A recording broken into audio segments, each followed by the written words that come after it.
Hello students, आज हम operations research के टॉपिक असाइनमेंट प्रॉब्लम के बारे में देखेंगे। असाइनमेंट प्रॉब्लम क्या है, इसका मैथमेटिकल फॉर्मूलेशन, टेबुलर फॉर्म में असाइनमेंट प्रॉब्लम को हम कैसे शो कर सकते हैं, क्या मीनिंग है इसका, और फिर हम देखेंगे कि ऑप्टिमम सॉल्यूशन हम असाइनमेंट प्रॉब्लम के लिए कैसे निकाल सकते हैं। What is assignment problem? In assignment problem, the objective is to assign a number of resources or workers to equal number of activities or jobs at a minimum cost or time. There are n jobs and n workers, and the time taken by each worker to do each job is given. The objective is to allot the different jobs to the different workers in such a way that no worker is given more than one job, no job is allotted to more than one worker, the total time or cost taken to complete all the jobs is minimum. Then the problem is called an assignment problem. It is a special case of transportation problem, except that in assignment problem, the availability at each source and the demand at each destination is to be taken. तो assignment problem में हमारा जो objective होता है वो workers को job allot करना minimum cost पे या फिर मिनिमम टाइम में कैसे जॉब कंप्लीट हो सकता है, ये ऑब्जेक्टिव है। मान लीजिए n जॉब्स हैं और n वर्कर्स हैं और उनके द्वारा टाइम या कॉस्ट प्रत्येक वर्कर प्रत्येक जॉब को कितने समय में या कितने कॉस्ट पे करता है ये हमको मालूम है। तो हमारा जो ऑब्जेक्टिव है वो वर्कर्स को डिफरेंट जॉब्स इस तरह से अलॉट करना है कि पहला कि कोई भी वर्कर एक से ज़्यादा जॉब उसको ना मिले, दूसरा कि कोई भी जॉब एक से ज़्यादा वर्कर को ना मिले, तीसरा कि टोटल टाइम या कॉस्ट कंप्लीट करने के लिए जॉब्स को जो है वो मिनिमम हो। तब इस प्रॉब्लम को हम असाइनमेंट प्रॉब्लम कहते हैं। ये ट्रांसपोर्टेशन प्रॉब्लम का ही एक स्पेशल केस है। Now we see the mathematical formulation of assignment problem. Let there be n jobs and n workers available for doing these jobs. We assume that each person can do each job at a time. मान लीजिए हमारे पास n job हैं और n worker हैं इन jobs को करने के लिए। हम मान के चलते हैं कि प्रत्येक पर्सन प्रत्येक जॉब को एक ही समय में कर सकता है। Let Cij be the cost of assignment of the ith worker to do the jth job, and let Xij be the assignment of the person I to the job j. Then the problem can be written in the form minimize z equal to summation of I equal to 1 to n, summation of j equal to 1 to n, Cij, Xij subject to the constraints summation of j equal to 1 to n, Xij equal to 1 for I equal to 1 to n, and summation of I equal to 1 to n, Xij equal to 1 for j equal to 1 to n, where Xij equal to 0 or 1 for all I and j means Xij equal to 1 if the ith worker gets jth job, otherwise the value of Xij equal to 0. तो mathematical formulation में मान लीजिए Cij cost है assignment का जब ith worker को jth job दिया जा रहा है, और Xij असाइनमेंट है ith वर्कर को jth जॉब देने का। तब प्रॉब्लम को हम लिख सकते हैं असाइनमेंट प्रॉब्लम को minimize z equal to summation of I equal to 1 to n, summation of j equal to 1 to n, Cij Xij subject to the constant summation j equal to 1 to n xi j equal to 1 for all I equal to 1 to n and summation of I equal to 1 to n xi j equal to 1 for all j equal to 1 to n, जहां xij की value 0 और 1 होगी। 1 होगी यदि ith worker को jth job मिलता है और नहीं तो ये वैल्यू आपको 0 मिलेगी। तो ये मैथमेटिकल फॉर्मुलेशन है असाइनमेंट प्रॉब्लम का। अब देखते हैं इसका tabular form. In the table of assignment problem there would be one and only one assignment in each row और column, that is xij equal to 1, then there is no other assignment in the ith row and no other assignment in the jth column. The data is given in the tabular form as follows. ये table देख रहे हैं आप, workers, jobs, value, these are the cost. C11 means cost when W1 worker get the job J1. Similarly, all the costs are given. The sum of all the rows and sum of all the columns must be equal to 1. क्यों 1 है? क्योंकि एक worker को एक ही job allot हो सकता है। अगर एक जॉब अलॉट हो गया तो उस रो या उस कॉलम में और असाइनमेंट नहीं हो सकते असाइनमेंट प्रॉब्लम के हिसाब से। तो ये इस तरह से हमको इसका टेबुलर फॉर्म मिलता है। ये आपने देखा tabular form of assignment problem. Now we see the method of solving an assignment problem. The assignment problem can be solved by manual calculations, but when n is large, not possible to find n factorial assignments. If we solve the problem by simplex method, we can find it as 0-1 integer programming problem. There are n square decision variables and 2n equalities. So when n is large, this is again difficult to solve. An assignment problem can be taken as a transportation problem wherein we have n basic cells but we must have 2n minus 1 basic cells. So we have to introduce n minus 1 dummy allotment to apply transportation algorithm, which again is not possible to solve. Assignment problem को solve करने के लिए हम manual calculation कर सकते हैं, लेकिन अगर n बहुत बड़ा है, लार्ज है, तो n फैक्टोरियल निकालना हमारे लिए डिफिकल्ट होगा, पॉसिबल नहीं हो पाएगा।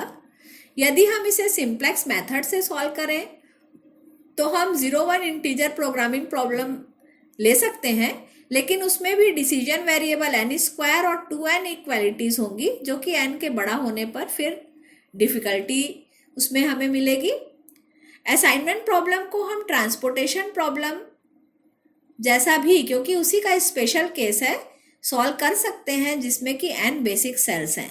लेकिन हमने ट्रांसपोर्टेशन प्रॉब्लम में देखा है कि टोटल नंबर ऑफ अलॉटमेंट उसमें जो है हमको मिलना चाहिए m plus n minus 1। Occupied cell का नंबर जो होता है m प्लस n माइनस 1 होता है, और असाइनमेंट प्रॉब्लम के केस में वो हो जाएगा आपका n plus n minus 1 means 2n minus 1 basic cells हमको मिलने चाहिए।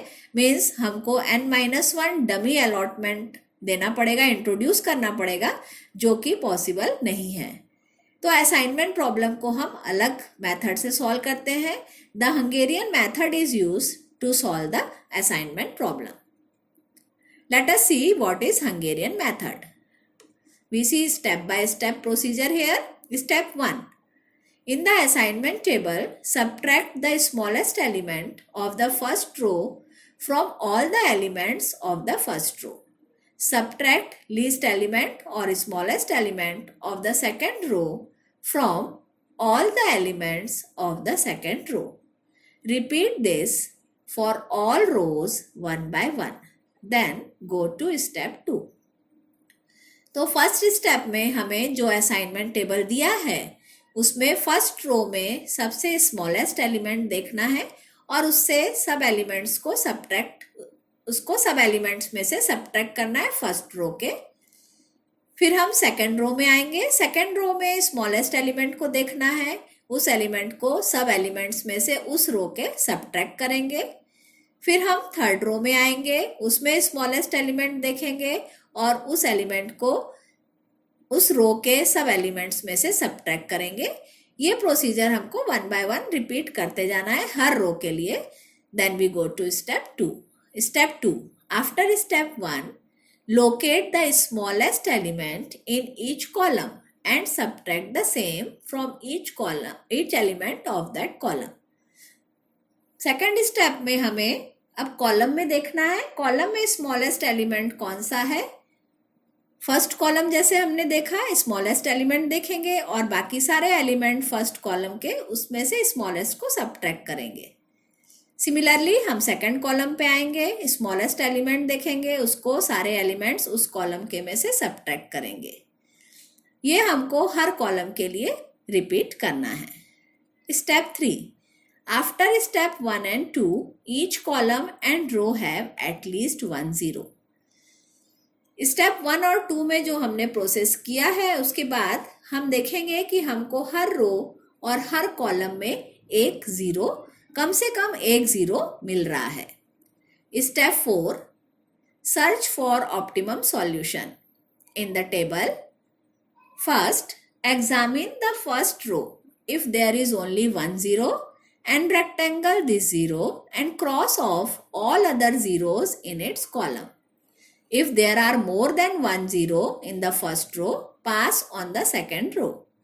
If there is only 1 0 in the second row, and rectangle it and cross off all the zeros in that column and so on. तो हम अब optimal solution के लिए आगे बढ़ेंगे। पहला जो पॉइंट है हमारा, वो हमको देखना है कि हमको असाइनमेंट शुरू करना है। फर्स्ट रो देखेंगे, अगर उसमें सिंगल जीरो है तो हम उस जीरो को रेक्टेंगल से कवर करेंगे और उस रो के कॉरस्पॉन्डिंग जहां पे हमने जीरो असाइन किया है, उस कॉरस्पॉन्डिंग जो कॉलम है उसके सारे जीरोस को हमको क्रॉस ऑफ करना है। लेकिन यदि पहली रो में आपके एक से ज्यादा जीरो है तो हमको सेकंड रो में आना है। अगर सेकंड रो में एक जीरो है तो उस जीरो को हम असाइन करेंगे और उसके कॉरस्पॉन्डिंग कॉलम में यदि कोई जीरो है तो उसको क्रॉस करेंगे। ये प्रोसेस हमको सारी रोज के लिए करना है। Second point, after exhausting all the rows, take column 1 by 1 and repeat the same procedure as in 1। जब हमारी रोज में असाइन करना कंप्लीट हो जाएगा तो हम एक एक करके कॉलम्स को देखेंगे और कॉलम में यदि कोई सिंगल जीरो है तो उसको असाइन करेंगे, लेकिन उसके कॉरस्पॉन्डिंग रो में अगर जीरो है तो उसको हम क्रॉस करेंगे। थर्ड पॉइंट, इफ ए रो और column have 2 or more zeros, then that is there is a choice, there is a tie and you use your choice and square the zeros. सब रोज और कॉलम देखने के बाद यदि फिर भी किसी रो में 2 जीरो या कॉलम में 2 जीरो है तो ये आर्बिट्रेरी चॉइस रहेगी और हम उसमें से कोई एक असाइन करके आगे बढ़ सकते हैं। ये हम इसलिए कर रहे हैं, एक आपने देखा होगा कि रो में या कॉलम में हम असाइन कर रहे हैं तो उस कॉलम या रो के बाकी एलिमेंट्स को क्रॉस कर रहे हैं, इसलिए क्योंकि हमने असाइनमेंट प्रॉब्लम में देखा कि एक जॉब एक ही वर्कर को मिल सकता है। अगर एक जॉब असाइन हो गया तो उसके बाद उस रो या उस कॉलम में दूसरा असाइनमेंट पॉसिबल नहीं है, इसलिए हम जीरोस को क्रॉस ऑफ कर देते हैं।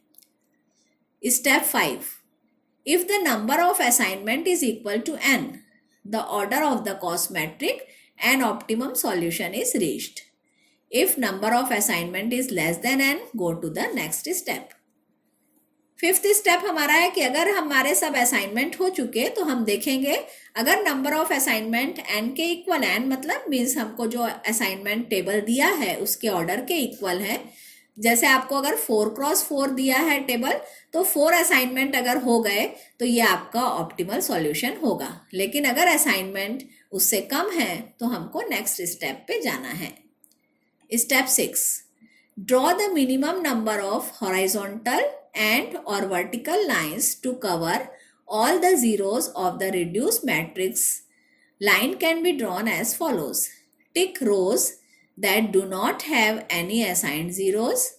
Tick column that have zeros in the marked rows. Tick rows that have assigned zeros in the marked columns. Repeat 2 and 3 above until the chain of marking is completed. Draw lines through all the unmarked rows and marked columns. This gives the desired minimum number of line.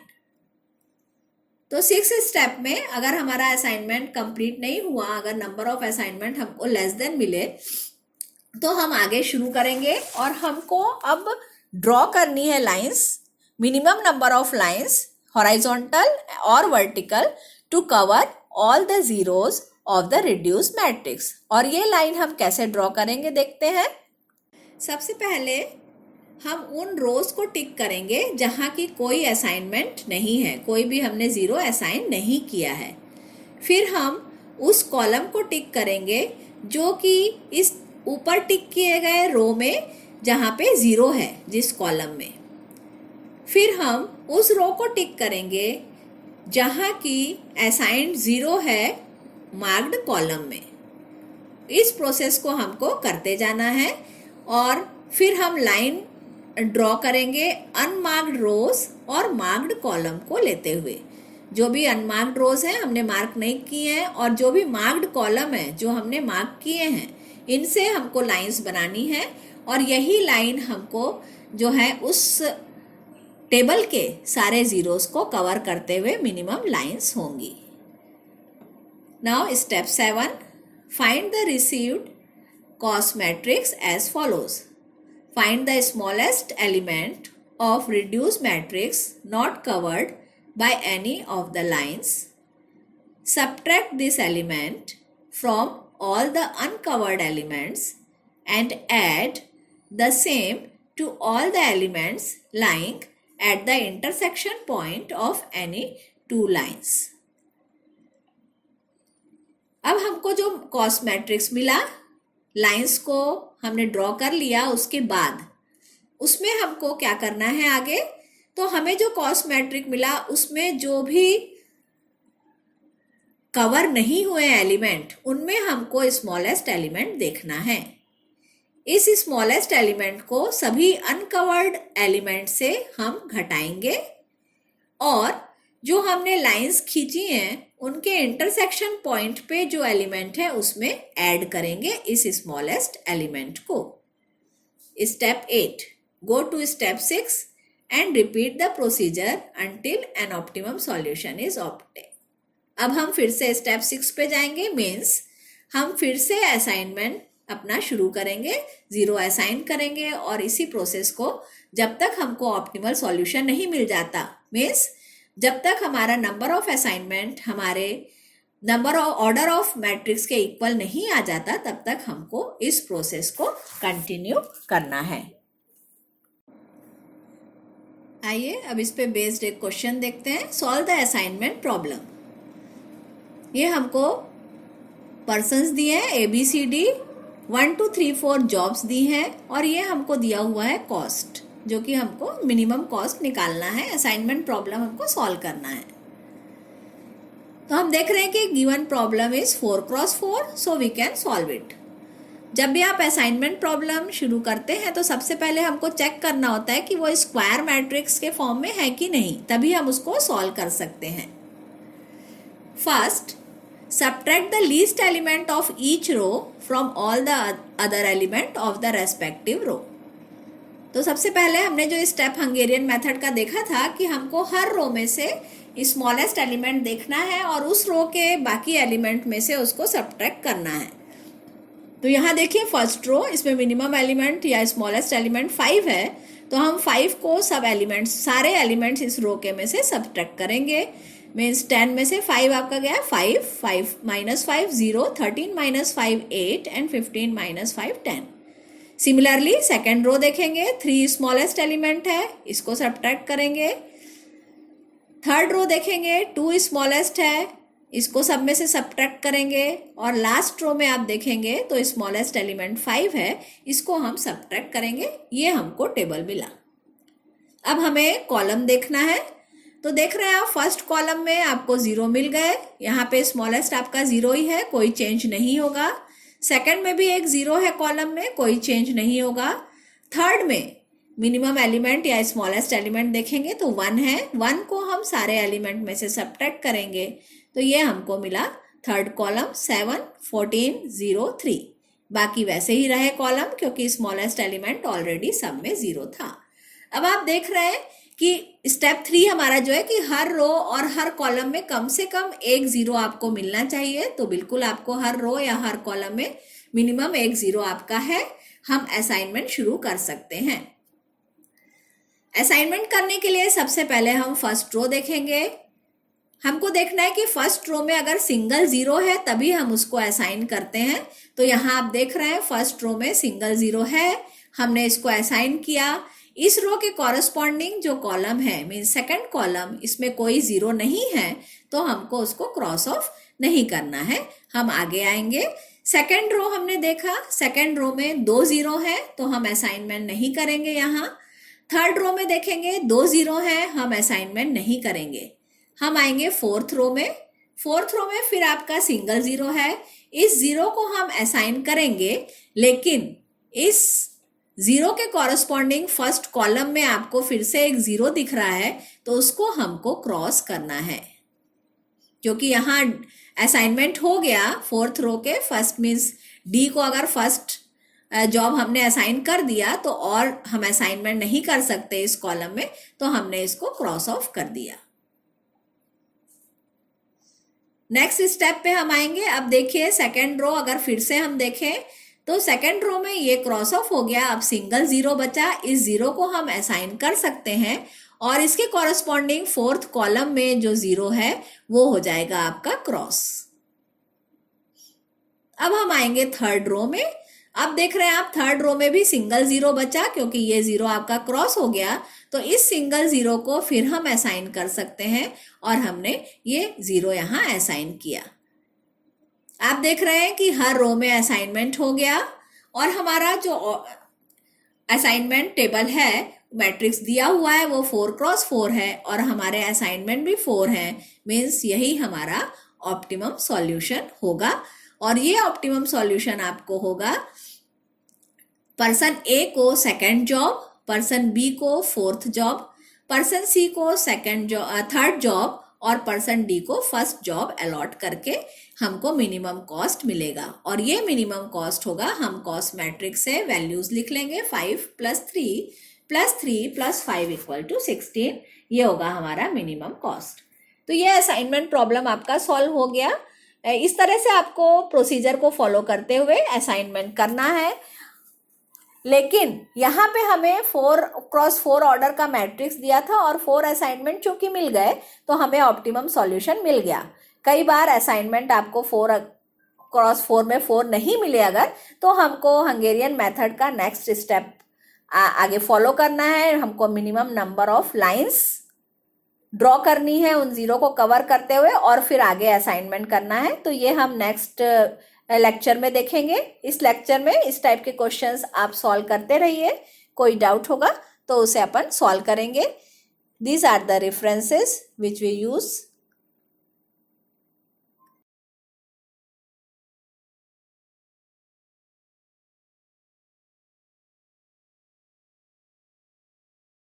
Thank you.